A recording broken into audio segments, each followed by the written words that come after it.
In a realm where loyalty to the crown was not just a duty but a sacred vow, Queen Elara of Eryndor ruled with a wisdom and strength that had earned her the unwavering allegiance of her people.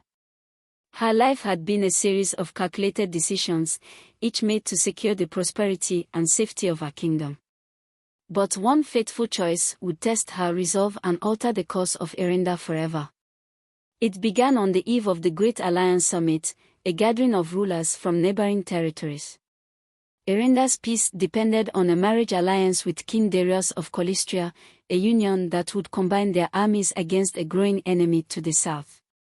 Elara had prepared herself for this moment. She understood the weight of her crown and the sacrifices it demanded. Yet, amidst the diplomatic revelry, her gaze fell upon a man who did not belong in the glittering halls of royalty. Kale was a traveling scholar with a reputation for unearthing truths long buried in the annals of history. He had come to Eryndor at the request of Elara's council, seeking knowledge that could aid their alliance.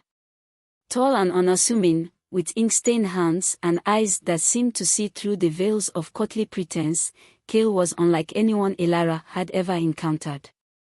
In their first conversation, he spoke to her not as a queen but as an equal, challenging her intellect and igniting a spark she thought had been extinguished years ago.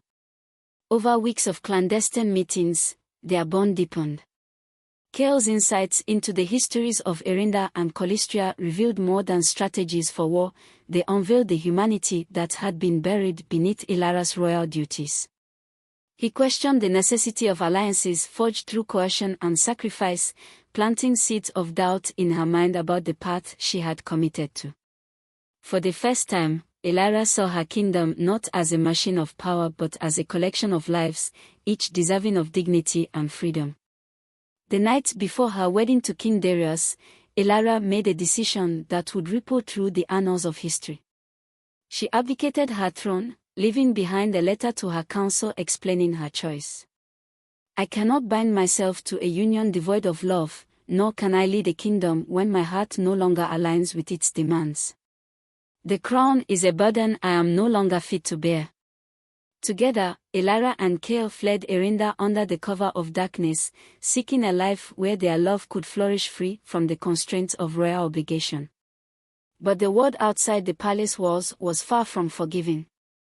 Word of Elara's abdication spread like wildfire, plunging Eryndor into chaos.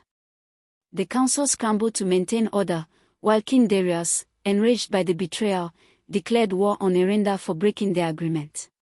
Elara and Kale's journey was fraught with challenges. They lived as fugitives, moving from village to village, often relying on the kindness of strangers. Kale's knowledge proved invaluable, helping them navigate treacherous terrains and avoid capture. Yet, the guilt of her choice weighed heavily on Elara. She had abandoned her people to turmoil, and as the war escalated, reports of suffering in Eryndor reached her ears. Famine, rebellion, and the relentless advance of Colistrian forces painted a grim picture of the kingdom she had once vowed to protect.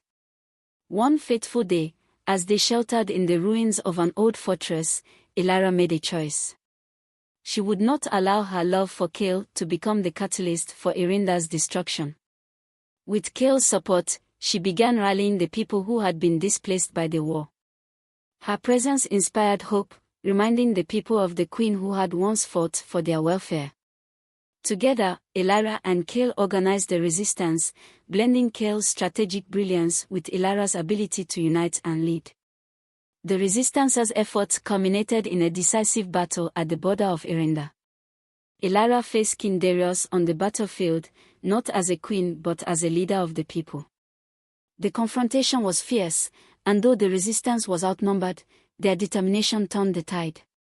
In a final, desperate gambit, Elara offered herself as a prisoner to Darius in exchange for peace. Her courage and selflessness moved even the embittered king, who agreed to negotiations rather than continued bloodshed. The war ended, but the cost was great. Elara refused to reclaim the throne, choosing instead to live among the people she had fought to protect. With Kale by her side, she rebuilt communities, healed wounds, and taught the values of compassion and understanding. Her story became a legend, A tale of a queen who chose love and paid the price, only to rise again as a symbol of hope. What happened next? Elara's choice sparked a transformation not only in Eryndor but across the neighboring kingdoms. Her actions inspired rulers to question the foundations of their power and seek alliances rooted in mutual respect rather than domination. As for Elara and Kale, their love became the heart of a new era, proving that even the weightiest sacrifices can lead to unexpected triumphs.